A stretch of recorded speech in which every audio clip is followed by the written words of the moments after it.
Yeah, hello. Welcome to this fourth lecture.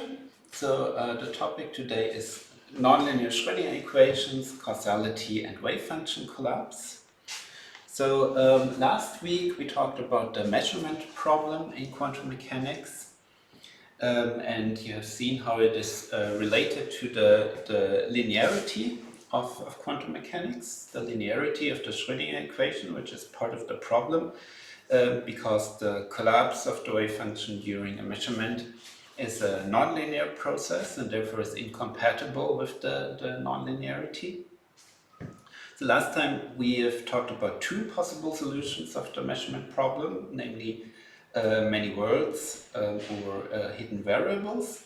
And today we will talk about the third possibility, which is to modify the Schrödinger equation or modify the linear evolution of quantum mechanics and have a nonlinear evolution law instead. So this seems like a very natural solution to just, if the problem is the linearity, well then we need some nonlinear law that is such that in the regime of very small particles, atoms, molecules, where we know that quantum mechanics works, it must approximate the Schrödinger equation very well, so it must look almost like the linear Schrödinger equation. Whereas for macroscopic objects, where we know that they behave classical, or they appear to us as behaving classical, like a chair or a table, in this regime, the dynamics must look very different from the Schrödinger equation and basically give us an explanation why we see a classical behavior. And before we start with this, we talk about nonlinear Schrödinger equations in general in connection with causality. So, wait until later with the wave function collapse. And we want to talk about nonlinear Schrödinger equation. In order to do that, let us first talk a moment about how we treat ensembles in quantum mechanics. So you know probably from your statistical quantum mechanics lecture that if you have an ensemble of states, so we have a set of states psi I. I is just some index that labels our states, and those can be arbitrary pure states. We have some Hilbert space and we have arbitrary pure states in our Hilbert space. They don't need to be an orthonormal system or anything of that kind. Just any set of any set of normalized states will do. And if you now have probabilities assigned to these states, then what you get is an ensemble. So you get a set of probabilities pi for the respective states psi I.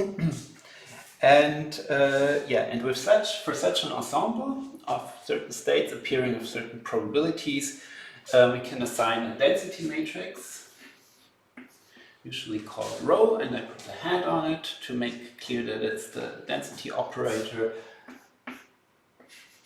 This is defined as the sum over all the projection operators weighted with the probabilities pi. So it's sum pi and then the projector on psi I. And now one important thing to keep in mind or to notice is that if we have two different ensembles, so we have a second ensemble, different probabilities pi prime for different states psi prime.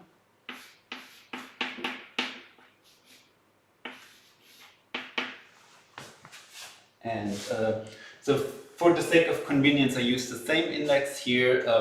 If one of those ensembles would be larger than the other, you could just fill it up with more states that have probability 0, and you get two ensembles of the same size. So for all, you can assume without loss of generality that they have the same size.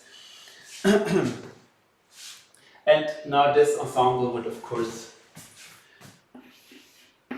correspond to a density matrix with pi prime, psi I prime, psi I prime. And this can be, if you choose some basis, then this can be the same matrix for both of them. Rho prime.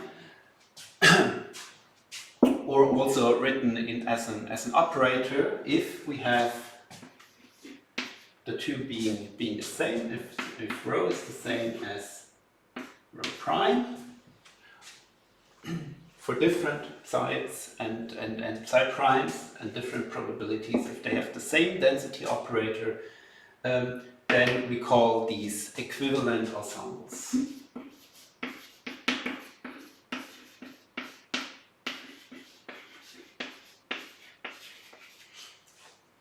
And now the important thing to keep in mind is that all predictions we make on our system that is described by this density matrix, we can derive from this density matrix. We don't need to know the exact composition of the state in terms of these probabilities and the states. If we know the density matrix, we know everything that we can physically extract from our system. So such equivalent ensembles have different states and different probabilities, but they describe the same physics. So equivalent ensembles are, well, as the word says, equivalent. And now the beauty of the linearity of the Schrödinger equation is that if we have two such equivalent ensembles and we look at the time evolution, they will actually evolve the same way in time. And in order to see this, let us start with a pure state. So, and I call this rho 0. This is the density matrix of a pure state at time 0. So this is just the projector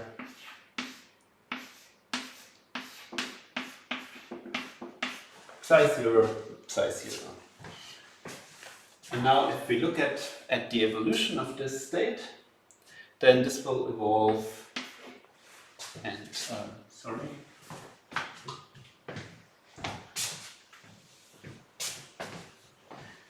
to make space here. So this will evolve into a rho t at time t,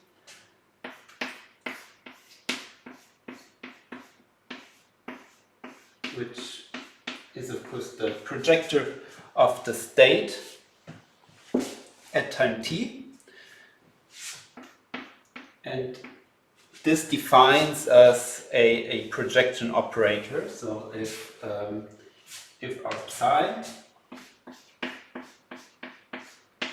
of t results from psi of 0 by applying some time evolution operator. We call this t, or parameter t. This is just a time evolution operator that follows from the Schrödinger equation, or whatever other evolution equation you have. So this is a linear operator acting on psi of 0.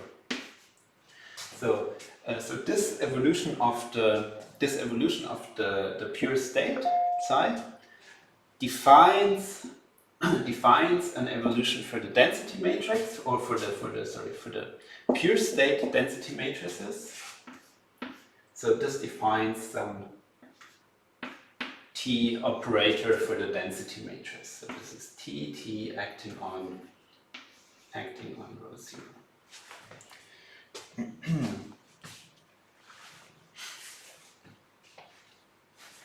So now if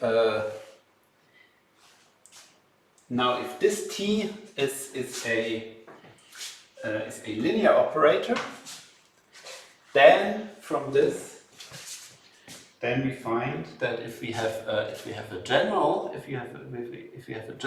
density matrix here, so now we have some row 0 that is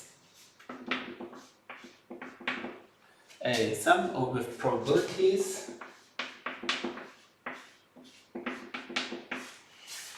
then this, because of linearity, will evolve into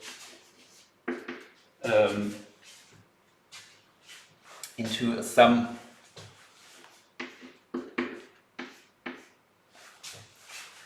where our operator T acts on all the individual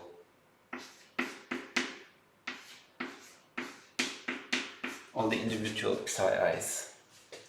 So this, by linearity, this defines the evolution of our state. So this is then, this is, because of the linearity, this is our operator T acting on our row 0. So if this time operator for the density matrix is a linear operator, then equivalent ensembles will evolve into equivalent ensembles. If they were equivalent at the beginning, then the linearity guarantees that they will remain equivalent. So if this density matrix is the same as some pi prime, psi I prime, then this will also be true for this one. However, if this evolution of the density matrix is nonlinear, then this is not guaranteed anymore. So we can start with equivalent ensembles, but because of the nonlinearity, two equivalent ensembles will evolve into two inequivalent ones. So whatever the composition is here with probabilities and states will not remain the same after evolution. Now there's an argument, it's usually referred as Gisin's argument or Gisin theorem even, that because of this fact, if you have a nonlinear evolution, you get a conflict with causality. You can have faster than light signaling. And in order to see this, or how this argument works, is we look at two parties. We call them Alice and Bob, because that's what they're usually called in quantum communications applications, just because those are two names that start with A and B.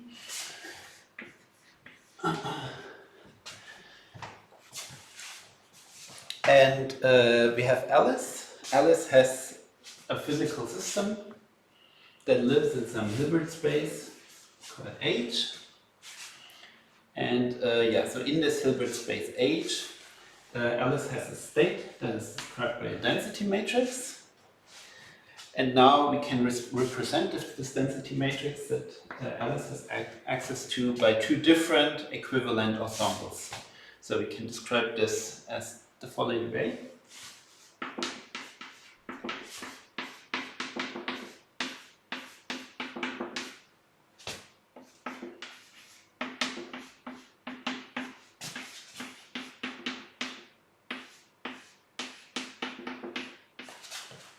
So Alice has a state that is in two equivalent ensembles is either described by the ensemble of pi and psi I or of pi prime and psi I prime. On the other hand, we have Bob, and Bob can also perform measurements on an observable that's described in some different Hilbert space, which we call K. And Bob has in this Hilbert space K, Bob has access to two different bases. So So Bob can decide to have a measurement device that measures an observable that corresponds to an orthonormal basis of alpha I vectors, or a second observable that corresponds to the states beta I. Okay, so those are two different observables that Bob can access. And we will make a concrete example in a moment. So for example, Bob can have a spin system and he can decide to make measurements in Z direction or in X direction. That would be one representation. We will look at that in a minute. But the general theorem is just that. So Bob has access to these two observables. Alice has a mixed state, has a system that is described by either of those two equivalent ensembles. And now it can be shown, and there is a reference in the lecture notes if you're interested at the details, but it can be shown that you can share a state, that Alice and Bob can share a state, which is then an element of the product space, H tensor K. So there is some state in this big Hilbert space that contains both Alice and Bob system. And this state is sum over I, the square roots of all the pi's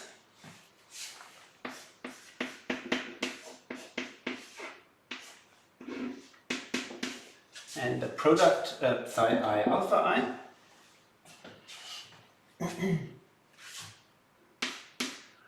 Or, and that's now the important thing, that those two are actually the same, or sum over I square root pi prime psi I prime tensor beta I.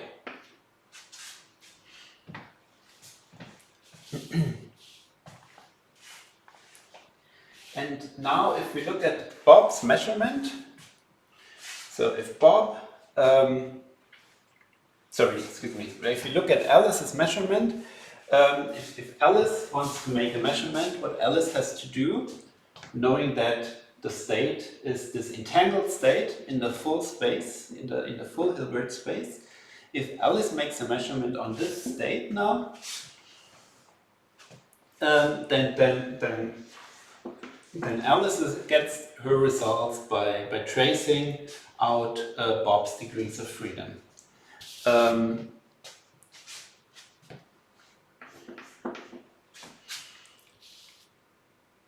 So the first possibility is that Bob measures in the alpha I basis, and then Alice will get a state that is the trace over the Hilbert space K.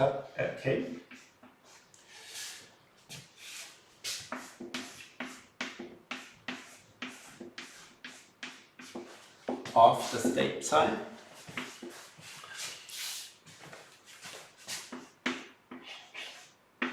And this is just alpha I psi alpha I.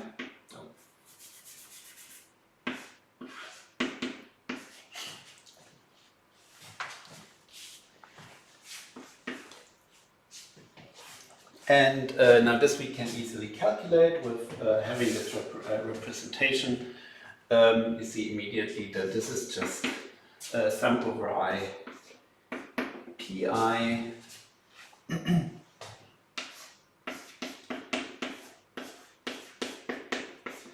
psi I. But now, in the same way, if Bob measures in the other basis, if Bob measures in the beta basis, then instead Alice would have to trace over these states, over this basis, and you would get exactly the same consideration. you would get instead the other ensemble, the equivalent ensemble pi prime, psi I prime, psi I prime. So since the Schrödinger equation is linear, since we have a linear evolution, and those are equivalent ensembles, we know that what Alice measures after Bob's measurement will give the same outcome regardless which of the two bases Bob chooses. Okay, so this is basically the way that quantum mechanics gets around this problem of the non-locality that we discussed in the previous lectures. So you have this non-locality, but you cannot use it for signaling, because what you do locally in Alice's system will just end up in those two equivalent ensembles. So all measurement outcomes will be independent of Bob's outcome, even though Bob somehow non-locally determines in which of the two situations Alice's measurement takes place. So the fact that linear ensembles remain, that equivalent ensembles remain equivalent ensembles with linear evolution guarantees that there is no way for Alice to tell which basis Bob has chosen. Now this is completely different if you allow for nonlinear evolution. With a nonlinear evolution, those two would end up becoming inequivalent ensembles. So you start Alice would describe her state, would describe her system by either this or this density matrix after Bob makes his measurement, and then you let it evolve for a while, and you know that those will now, with a nonlinear evolution, those will now evolve into two different density matrices. And then you can tell them apart by measurement. So basically, Alice, after waiting just for a little while, Alice will be able to tell which choice of basis Bob has made. But Alice and Bob can be arbitrarily far apart. You can make the distance between Alice and Bob as large as you want. So you basically have a method here to send a signal, namely the signal which basis choice Bob made, over arbitrarily large distances. So let's discuss a concrete example. And let us, as we already mentioned before, let us say that Bob has a spin 1/2 particle. So Bob's choices are either the basis of the spins in z direction, up and down, or alternatively, Bob can choose the basis in x direction plus minus, where plus minus is 1 over square root 2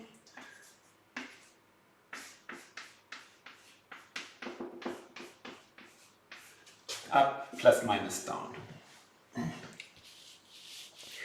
And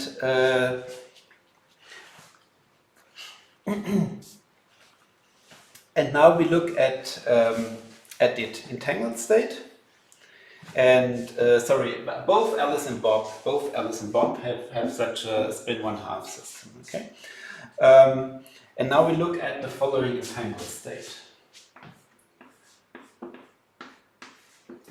We look at the state where we have 1 over square root 2 and Alice's spin is up. Then Bob's spin is down, plus the opposite situation, if Alice measures spin down, then Bob measures spin up. So you see, this is just the state that we had in the EPR experiment already. The state that is generated, for example, if we create those two particles from a spin 0 state, we have the total angular momentum in z direction is conserved, so we either find up and down, or we find down and up. And now, if you have this definition of plus and minus, you immediately see that a same way to write this, so just rewrite this in the basis of plus and minus states, and then you find that this is 1 over square root 2 plus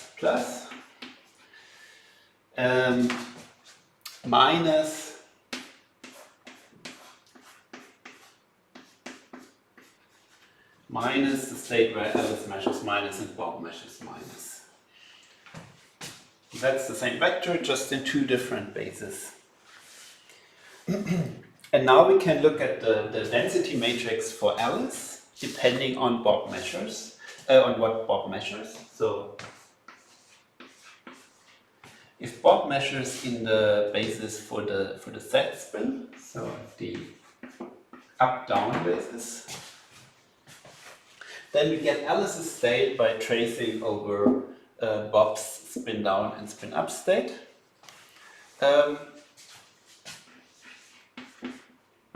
So the density matrix for Alice is 1/2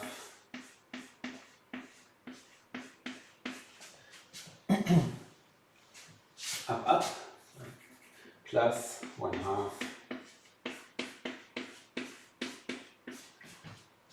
down. And the same thing we can do if Bob measures in the second sigma x basis. And we find that in this case, Alice's state is 1/2 plus 1/2 minus.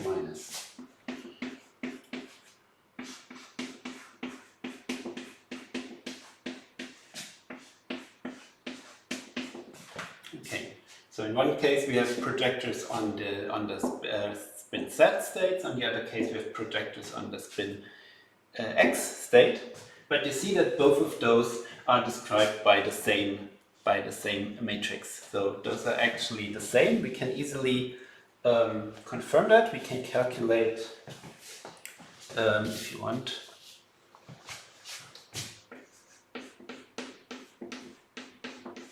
so we can calculate 2 plus, and we just use the definition. So this would be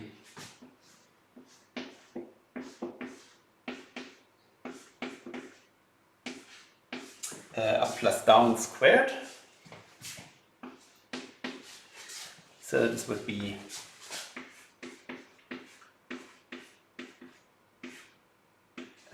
up plus up down plus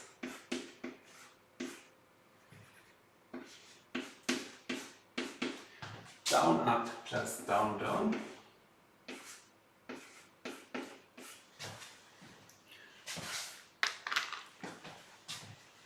And now we can do the same for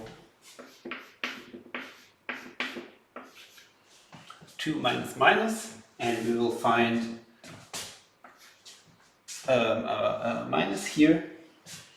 So we'll find minus, and so those two will cancel and those two will cancel. And you find exactly this, that those two density matrices are actually the same. Also, if you would write them in matrix form, right, they would both just be this matrix. So now we look at a concrete example for a nonlinear evolution law, and as this example we will use semi-classical gravity. This is something we will discuss towards the end of this course in a later lecture. But all you have to know for now is basically the way it works. And I just discuss a simple example. So what we do is we have exactly these spin 1/2 particles. And we do a Stern-Gerlach experiment. So we send our particle through some inhomogeneous magnetic field. And in this inhomogeneous magnetic field, our particle is split up. So the spin up will be sent in a trajectory on a trajectory up.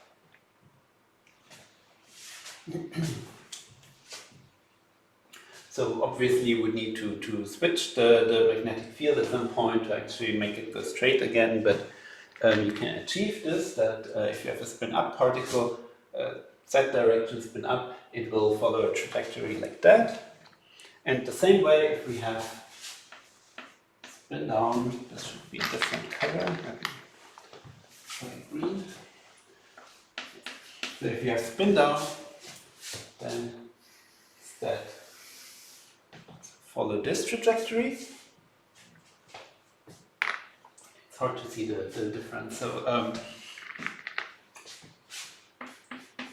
this is the spin down particle.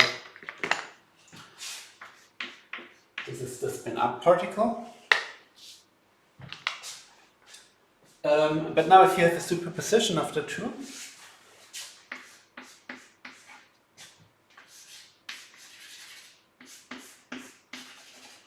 we take the state plus, then in standard quantum mechanics you just have the superposition of the two.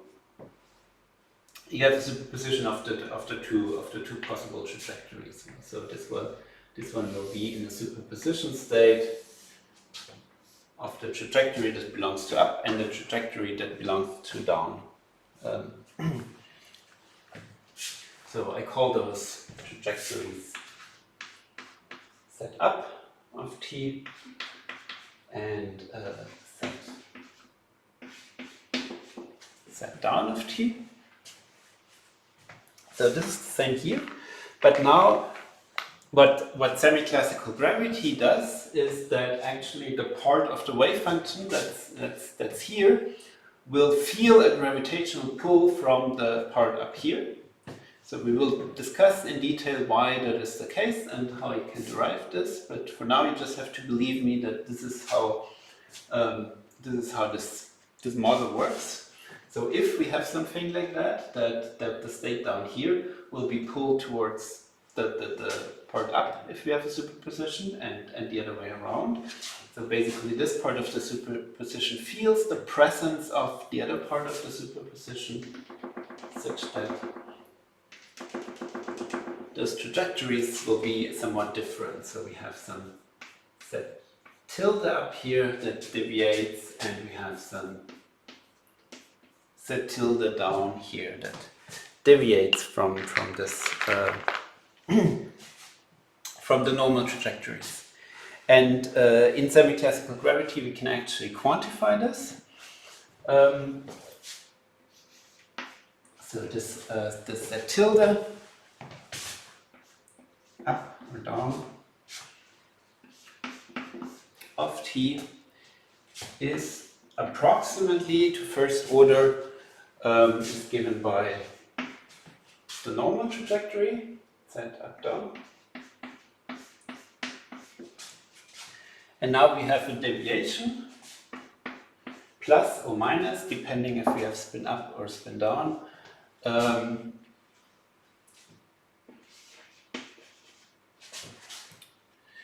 then we have gm½ integral from 0 to t dt prime, integral 0 to t prime dt double prime, and then this is roughly the inverse square of the distance. So set up t minus set down of t double prime to the power of minus 2. So you see, this is just Newton's law. This is just the Newtonian acceleration, where we assume that the distance here remains large. So This is good enough an approximation for us. Actually, it doesn't really matter what exactly this term is. The important part is that there is some deviation of these trajectories in the plus state compared to the positions we would find in the spin up or spin down state. And this we cannot use. So that means that if we have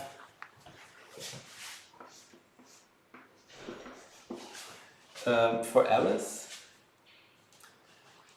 if we look at the spin up state, for example, then through our Stern-Gerlach device, this will actually become an entangled state of the spin. And the position set up.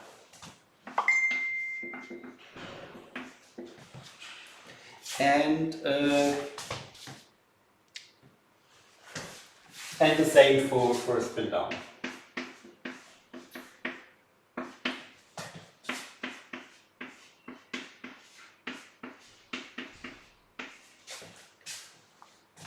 Okay. And now we can do the same with our plus minus states.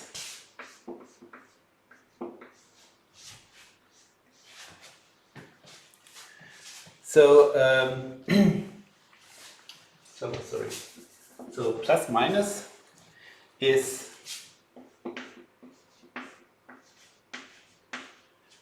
one over square root 2 up plus minus down, all for Alice, of course.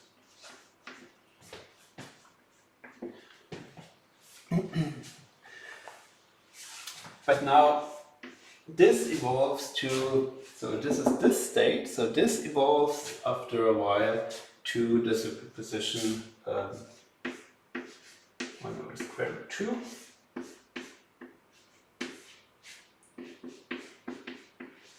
Spin up, and now we have the trajectory set tilde.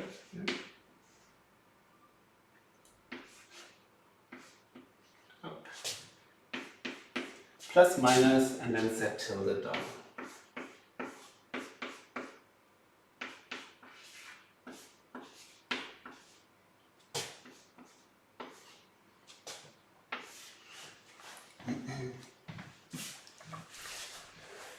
So the important part is now that due to this nonlinearity, those actually become distinguishable.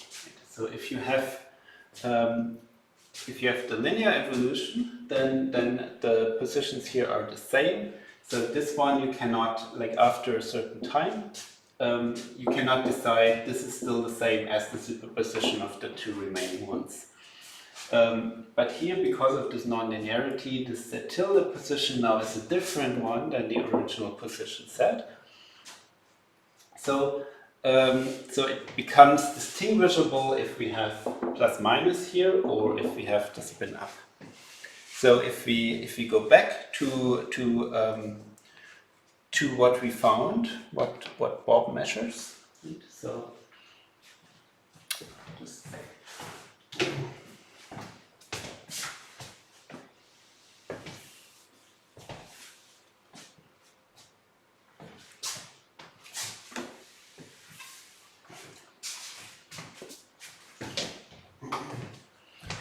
so we had seen that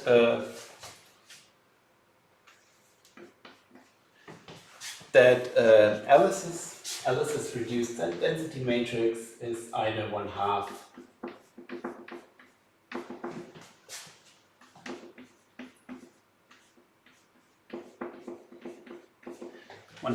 up plus 1/2 down.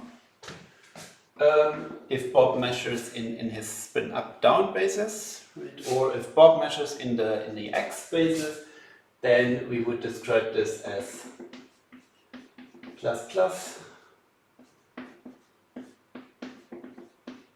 minus. So those are our two equivalent ensembles. But now, because of this evolution, this state will evolve into something different than this state. So those two will actually become indistinguishable after some time because of this gravitational attraction between the two trajectories in the superposition state, which is not there in the other state.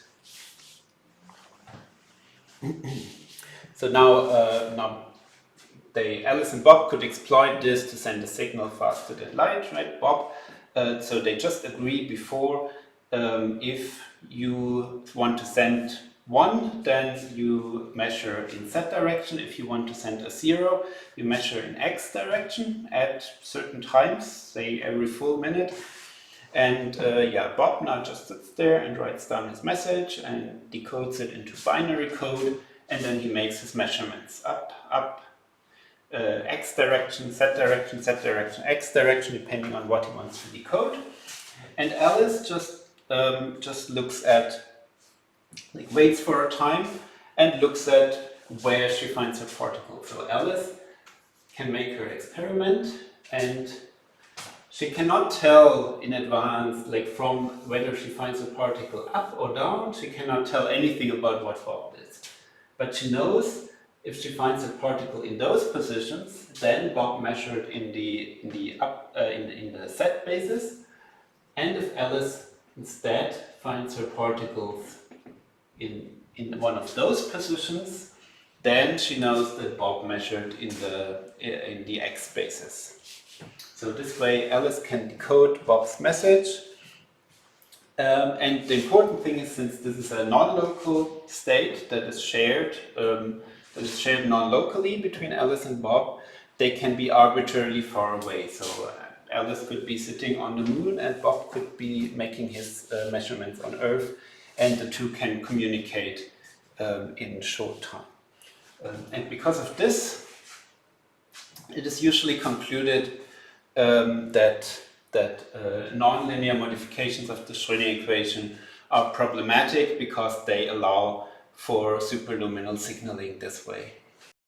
So this brings us to the second part of today's lecture, which is collapse models. So we want to somehow explain the collapse as part of the dynamics in quantum mechanics, part of the Schrödinger dynamics. And we already noticed last week that the problem with the Schrödinger dynamics is the linearity. The linearity is not compatible with a collapse of the wave function. So we want to somehow make the Schrödinger equation nonlinear. But we have just seen that a nonlinearity causes severe problems with causality, that the nonlinearity allows for faster than light signaling. So we want to obviously avoid this faster than light signaling, and the way around this is, we've seen that, well, where the problem actually comes from, the faster than light signaling, is if we have a nonlinear evolution of the density matrix. So the trick is to introduce a nonlinearity to the Schrödinger equation, but in such a way that the density matrix is not affected by that the density matrix remains linear. And this cannot be done with a deterministic modification of the Schrödinger equation, but it can be achieved if we have a stochastic Schrödinger equation. So I cannot go into the details of how we write these stochastic Schrödinger equations or stochastic differential equations in general. That's a totally its own field, and we could spend a whole course on this problem. But I give you the essentials, and you just have to believe me or read a book on that. So that the keyword, if you want to look at the mathematics of stochastic differential equations, is Ito's calculus. So basically, all you need to know is that you can write these stochastic differential equations in form of differentials. So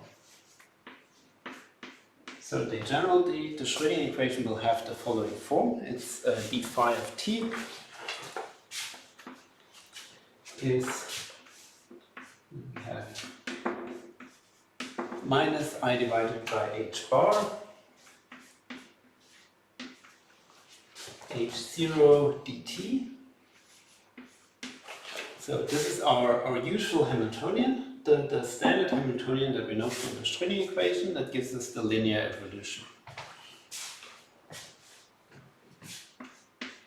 And now we add stochastic terms to it. So we add something that we call square root of lambda. That's just chosen for convenience. You will see in a minute why the square root here makes sense, but this is just some constant, some coupling constant. And we have an operator we call A. And some stochastic differential, which is usually written as dWt. So this is basically the stochastic noise that you have. So don't think too much about the meaning of this. So this is the part where it becomes stochastic. This is something that basically stochastically would take a different value every time you evaluate this differential. And then you have deterministic nonlinearities in addition. We allow for those too. And we just denote them by some operator O. So this is just the most general form of this type of nonlinear Schrödinger equation. So linear part, nonlinear part, and nonlinear stochastic part. And sorry, this whole thing is acting on psi t, our wave function. Now you know that the linear Schrödinger equation obviously results in a unitary evolution, so the norm of the wave function is conserved in the Schrödinger equation. If you add arbitrary nonlinearities, that is no longer true. So these nonlinearities also destroy the unitary evolution. So the norm of this phi will not necessarily be conserved. But of course we want to have a probability interpretation. So we just normalize this function by hand at any t. So we define a normalized wave function, psi t, which is just phi t divided by its norm.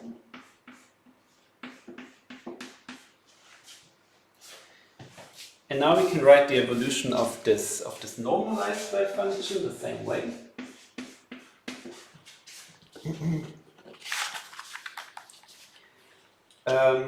And I don't give you the exact form. You can find it in the lecture notes. So you will find a slightly modified. You'll find a slightly modified form for this deep psi t. And once you have that, you can figure out what the evolution of the density matrix is for a pure state. So if we have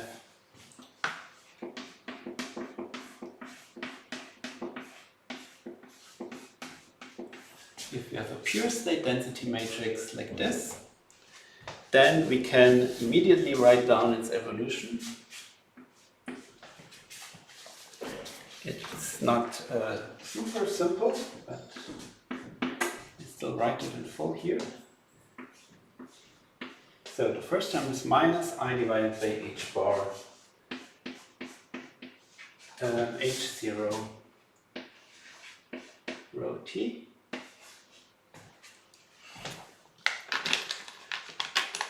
This is just the linear term that we would also have if we just had the linear Schrödinger equation. And now we get terms in addition. They just have a lambda here as a prefactor. And then we find 4 times expectation value of the operator A squared rho t minus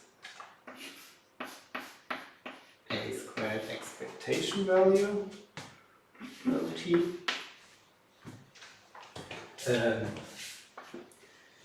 minus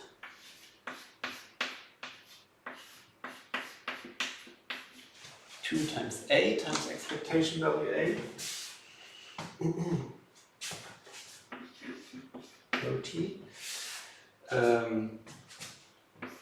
minus 2 rho t a, expectation value a,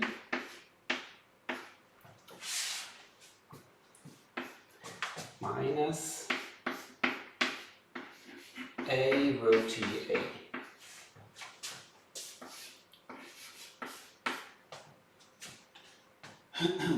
dt, so those are all the terms that contain a. Then we find terms that contain the operator O. So those you can show will be the following. They will be O rho t plus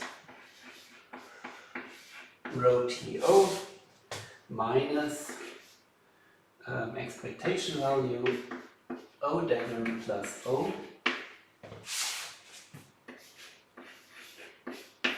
rho t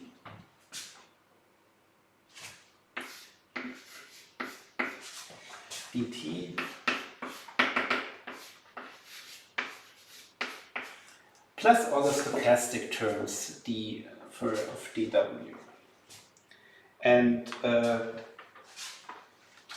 And if we calculate any expectation values with this density matrix, then the stochastic terms will just average out to 0. So those are not of further interest for us. Those don't hurt us in any way. And but of course, those nonlinearities here are a problem. So we want those to disappear. And you see what this means. I need some space now.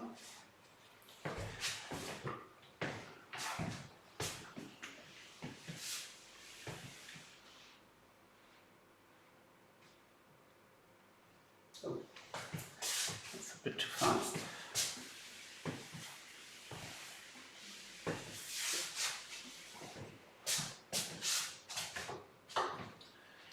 So please have a look at the lecture notes to make sure that that you have the equations in front of you.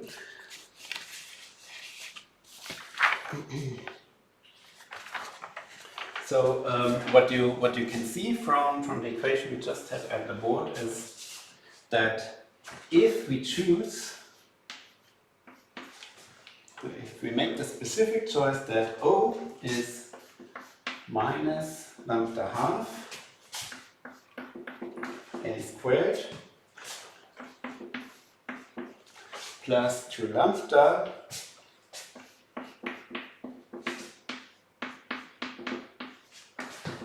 a minus expectation value a times the expectation value of a. So for this specific choice of operators, you find that all the nonlinear terms in the density matrix evolution will disappear. And now if we insert this into the Schrödinger equation, we found for the normalized wave function, which I didn't give you before, but which you can find in the notes, then this evolution will be the following. It will be minus I divided by h bar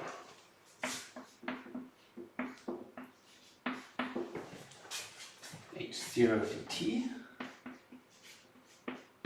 plus square root lambda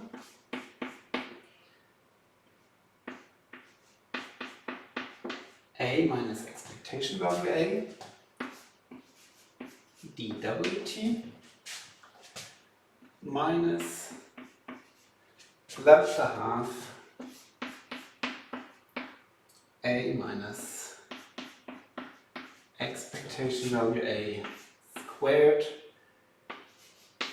dt acting on psi.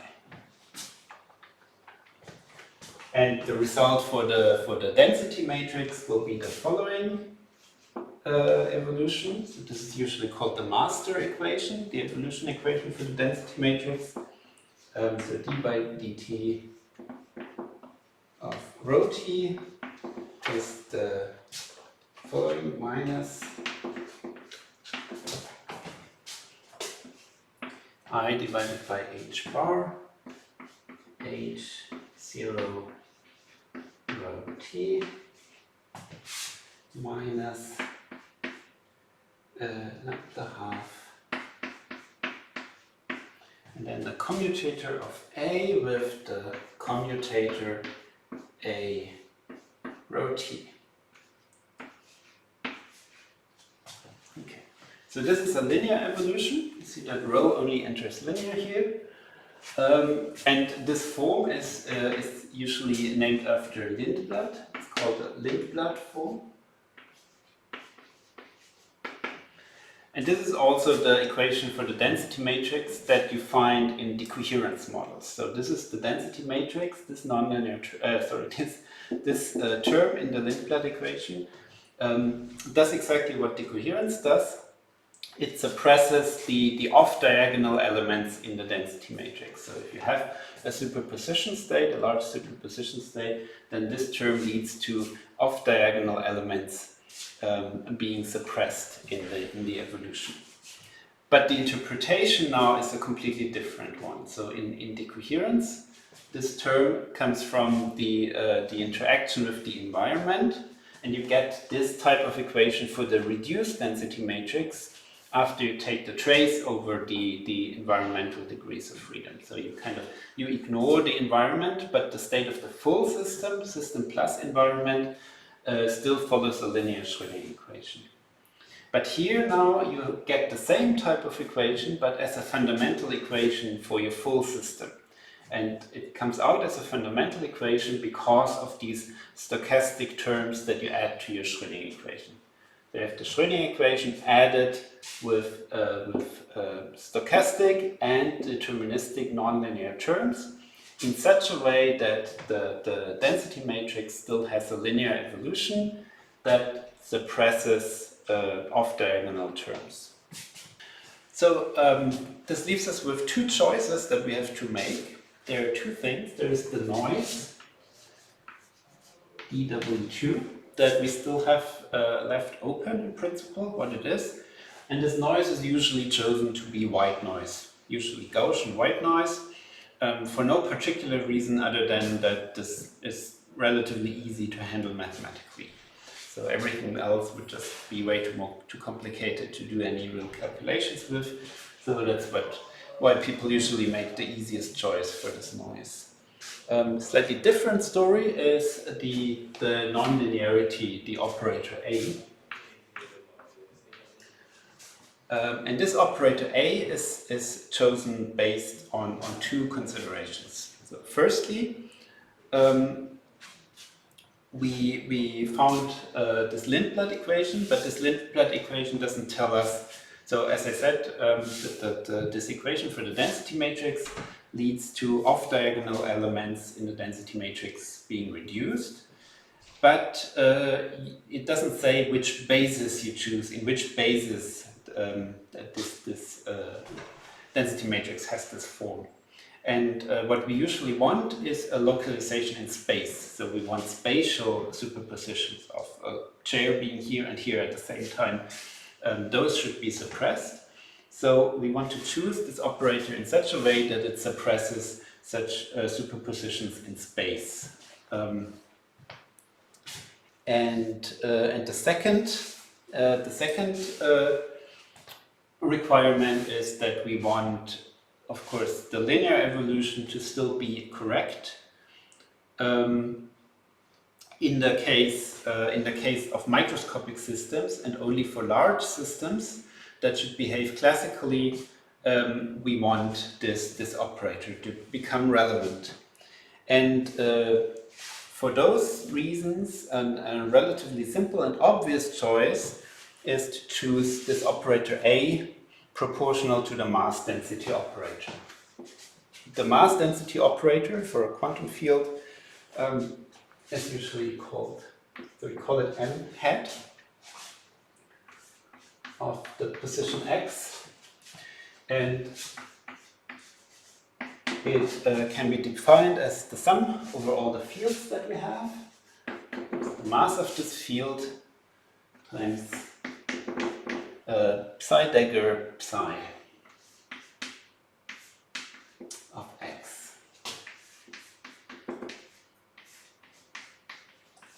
where psi, dagger, and psi are the non-relativistic field operators. If we have a non-relativistic description of these quantum fields.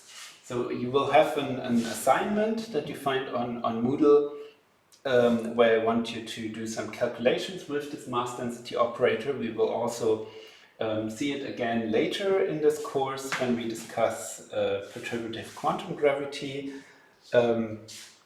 So please have a look at this and try to figure out the problem that I gave you on this problem sheet. Then you will get to know a bit better what this mass density operator is. So obviously those of you who already attended a course in quantum field theory will be able to make much more sense out of this than the ones who didn't. So if you didn't attend quantum field theory yet and you don't understand what's going on, also on the exercise sheet, don't get frustrated. Just be aware that if you would have some more background in quantum field theory, you would probably get a better idea of what you're doing there. But I think that the exercise should be relatively self-contained, so try to do the calculations at least, and we will talk about it then. So once we figured out that this operator A should be proportional to the mass density operator, we run into a problem, and this is exactly what you will do in the exercise. So that this mass density operator will generally lead to divergences. So in order to avoid those, we need to somehow find a regularized mass density, which we achieve by doing some smearing over some radius, which is called MC. So we define something that's called the regularized mass density operator, and it's basically the same expression, but smeared with an exponential function e to the minus x squared divided by 2rc squared. So the important thing is, in order to do this regularization, we need to introduce a new parameter, this rc, this length over which we smear this mass density. So with this, we have found a model that depends on two free parameters. We already had lambda. Lambda is just the coupling of this nonlinear term in the Schrödinger equation. The larger lambda, the stronger is our nonlinearity. The weaker lambda, the weaker is this effect. And we have this new constant rc that determines over which length scale we have to smear our mass density. And the way the model essentially works now is that so you can show that basically if you have superpositions that are much larger than this rc, then those will be suppressed in a way that depends on the strength lambda. So you can choose those parameters in such a way that small superpositions are fine and survive, but large superpositions will be suppressed, and you can tune this lambda in a way that for microscopic systems like molecules, you find perfect agreement with the nonlinear Schrödinger equation, with the linear Schrödinger equation, and for macroscopic systems like a rock or even like a grain of dust or something like that, you would find a behavior where it collapses so fast, like where the density matrix so quickly goes into a purely diagonal state that there is no way to ever see any interference because of this collapse effect. Yeah, so one thing I should add is that so this is now a model that has these two free parameters, so that makes it a bit not so nice somehow, but the nice thing about it is that this is not just an interpretation of quantum mechanics, this is really a different physical model. So you can go now and see what observational consequences you get from this model, and you can actually experimentally test for for these effects, and this way a large number of parameter choices for lambda and RC have already been ruled out experimentally. So there are then exclusion plots where you can basically tell which possibilities are still allowed, and the area that would still be allowed and is consistent with our observation, what macroscopic and what microscopic systems are, is getting smaller and smaller. But so far, these collapse models are not completely ruled out. There is a second way of introducing this mass regularization, and this is, we can keep this unregularized mass density operator and instead introduce a correlation function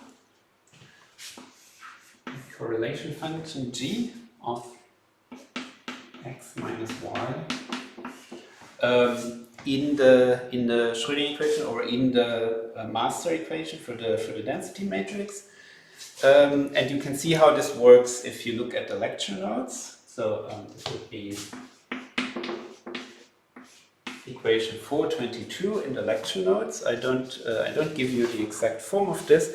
The important thing to know just is that those are basically just two equivalent ways of regularizing this mass density operator. You can either introduce this regularized mass density and keep the old equation, or you keep the unregularized mass density operator as A, but instead you introduce this smearing function in terms of this function G.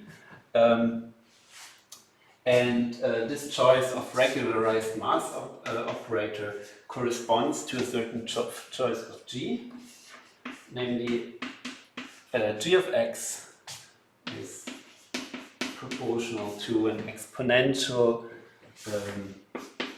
minus x squared and then 4rc squared in this case. So this will be important for the Dioschi-Penrose model, which we'll discuss now. So, but just keep in mind that this choice of G is just another way to introduce this regularization. So now that we've gotten to know collapse models in principle, we have to discuss a bit more about where they are coming from. So the point is, what we've done so far is basically just an effective model.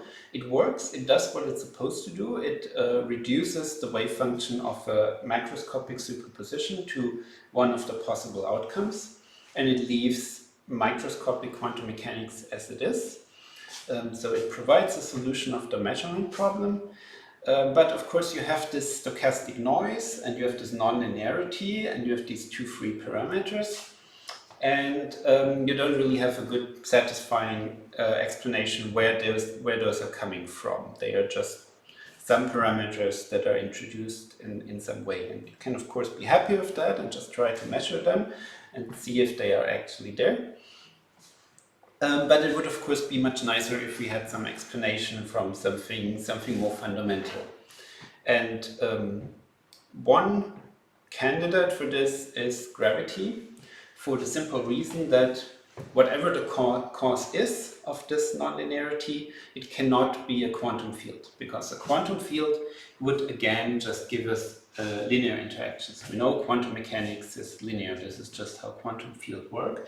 So if you have anything that works in the standard way that all other quantum fields work, this cannot give us such a nonlinear term. So we need something that is in some sense non-quantum. And the only candidate of a field that we know, for which we do not know yet whether it's a quantum field or not, is gravity. So the suggestion is that gravity might actually not be quantized, and this non-quantized gravity could also be the explanation of the wave function collapse. And the most common model for this is the so-called Dioschi-Penrose model.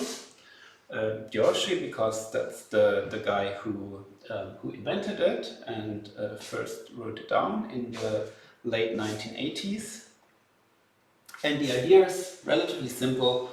We put our constant lambda to unity, and the mass regularization is introduced by choosing for our function g, basically the Newtonian gravitational potential. So g of x equals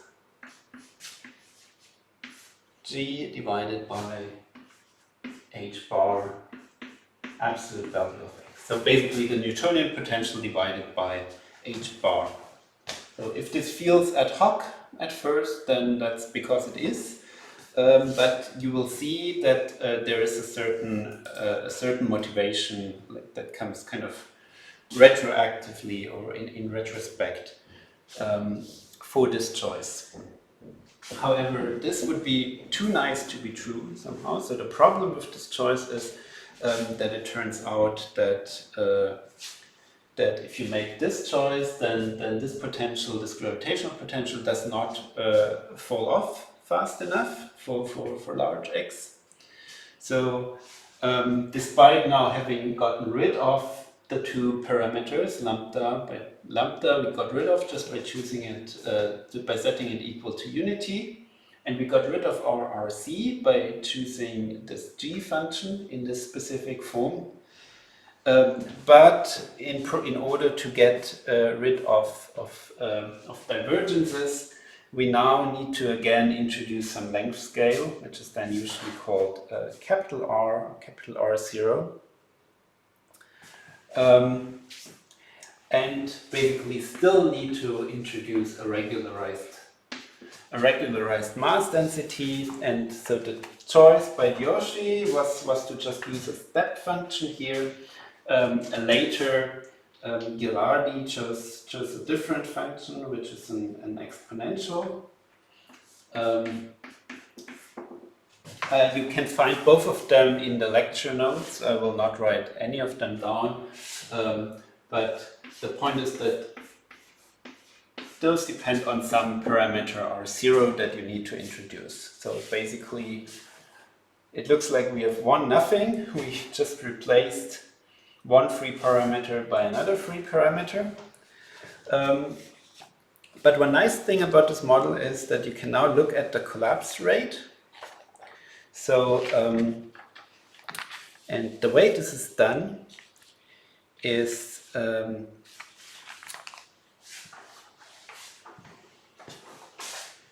you take the master equation for the density matrix.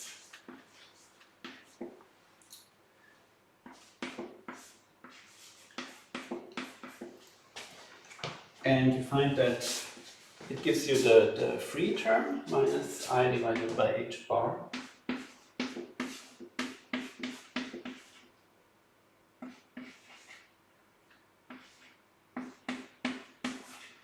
H0 rho t.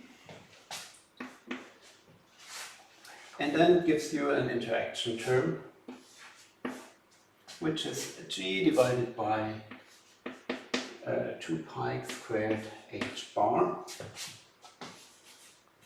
And then we have sum over ij mi mj if we have multiple particles. So this is just the sum over all the particles that we have. And so now this is in after Fourier transformation of the master equation. So d3k e to the minus k square r0 square divided by k square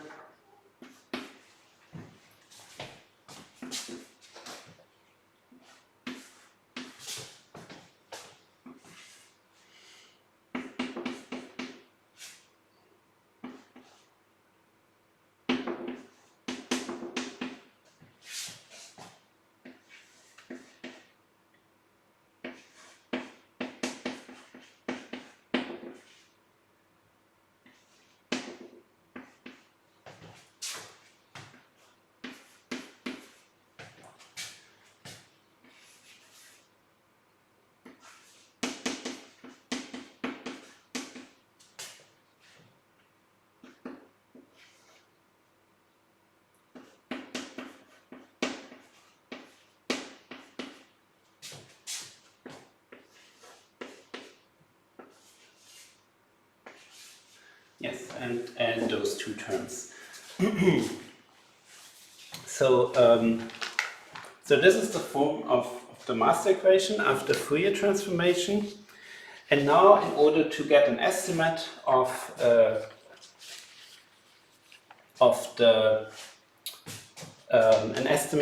how fast these off-diagonal elements are suppressed, you can look at this at r equals 0.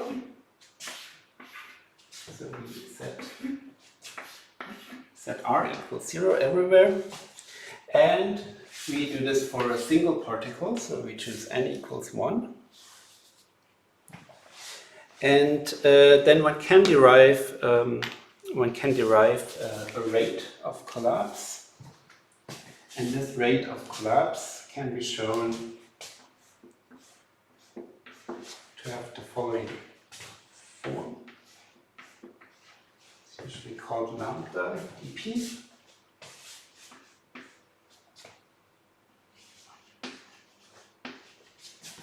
It's gn squared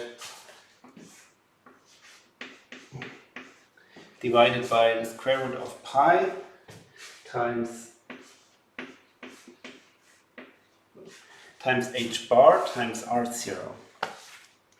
So there's a different limit if you have a large particle of a solid mass, which you will find in the script. But the point is that you can show that this collapse rate can actually be written as 1 over h bar times the difference of u, the self-gravitational potential, and we'll define this in a minute, u at x minus x prime minus u at 0. And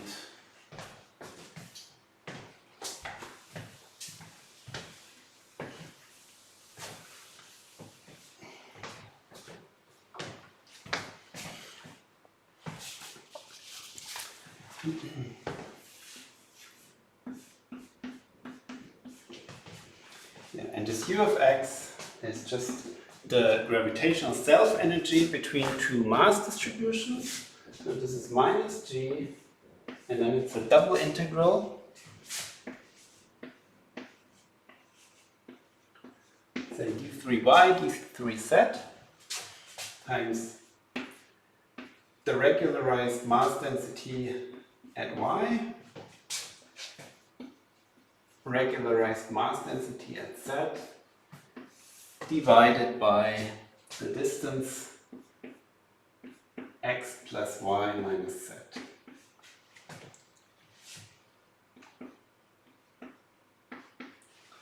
So this is the gravitational energy if I have two copies of the same mass distribution and I move them apart by a distance x. Then this u of x gives me the gravitational energy that I need to pull it apart depending on this distance x.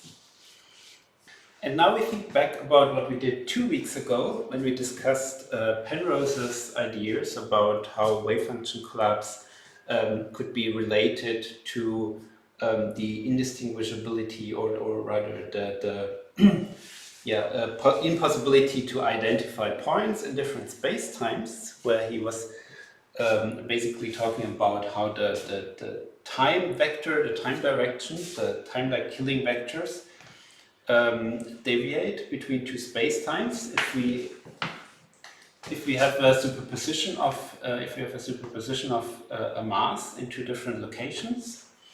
So if we remember back to that, then we can basically write the time derivative in one spacetime, which we call with the prime. We can just express this in terms of the coordinates of the other spacetime. So this is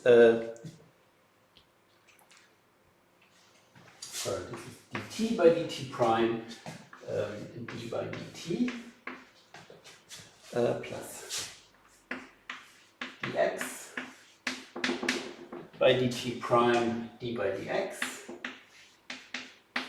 plus the same for x, the same for y and z, and this we can write as the in the non-relativistic approximation, dt by dt prime is approximately 1.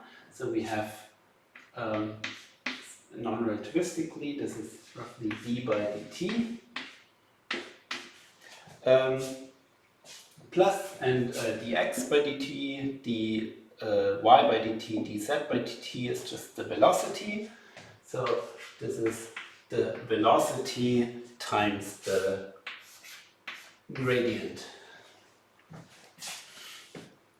And now we can use this and can calculate the difference in gravitational accelerations in the two spacetimes.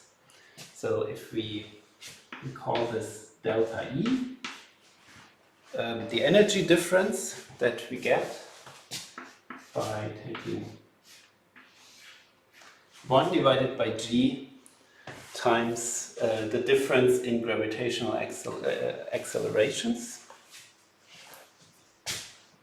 should be the integral of, the square of the acceleration, so g minus g prime squared integrated over space.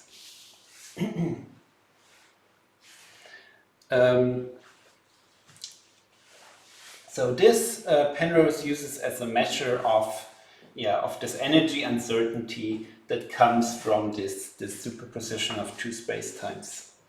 And this we can just express using Newton's law. We can just express this as 1 over g, and then the acceleration is just the gradient of the gravitational field. So this is gradient phi minus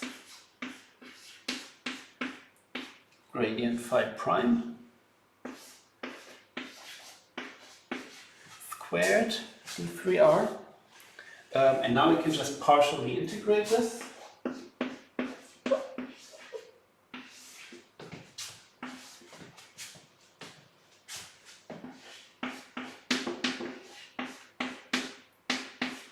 Integrate by parts, then we get the difference of the Newtonian potential times, and now the Laplace operator of the fields.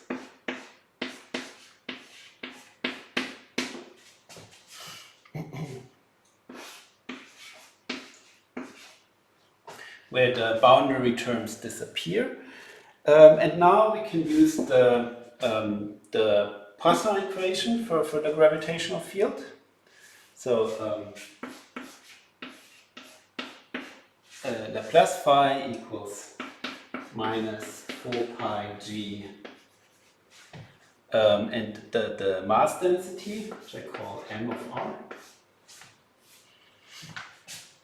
So with this we get minus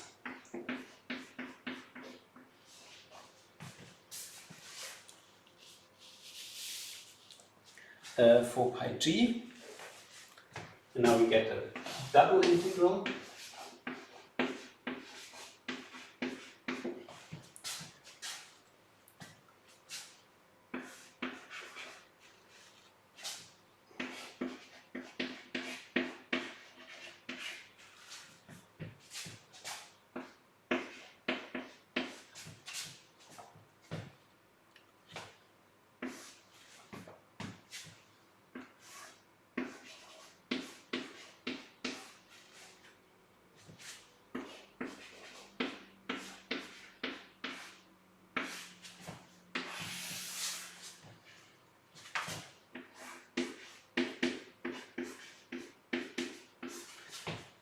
Okay, so this energy difference that Penrose uses as the criterion for whether there should be a collapse or not, can be written basically as this expression, which is also the gravitational self-energy between two mass distributions, m and m prime, at locations r and r prime here.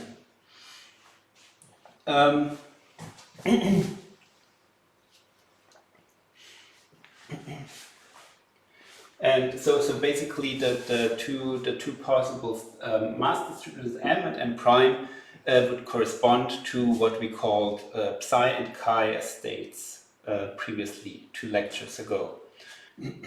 And so this energy uncertainty is supposed to determine the rate at which such a superposition of two spacetimes collapses. And you can use the time-energy uncertainty relation to justify this. So we have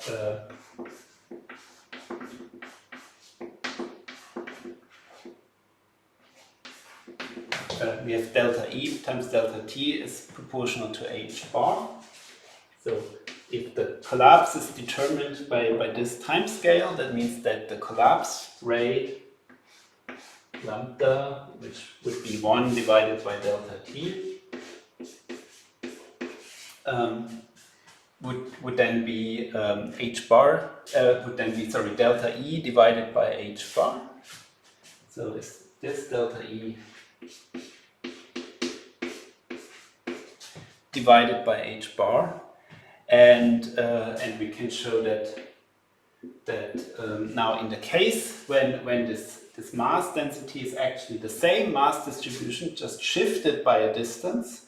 So if we don't change the shape of our mass distribution, we just move its position, then we can show that this leads to something that is 4 pi divided by h bar, and then it's the gravitational self-energy u of x minus u of 0, as before. So you see that up to this factor 4 pi, the Penrose criterion that the energy deviation between in such a spacetime superposition should lead to collapse is exactly what Dioshi's model achieves. So this is why it's usually called the Dioschi-Penrose model. So Penrose's idea is that the deviation of two spacetimes leads to an energy uncertainty, which then triggers the collapse. Dioschi's model is first based on relatively ad hoc criteria, but it turns out that it basically implements this Penrose criterion. Yes, sorry, so this that's actually the end of this lecture. So I see you in 1 week or on Wednesday for our Zoom meeting. Thank you.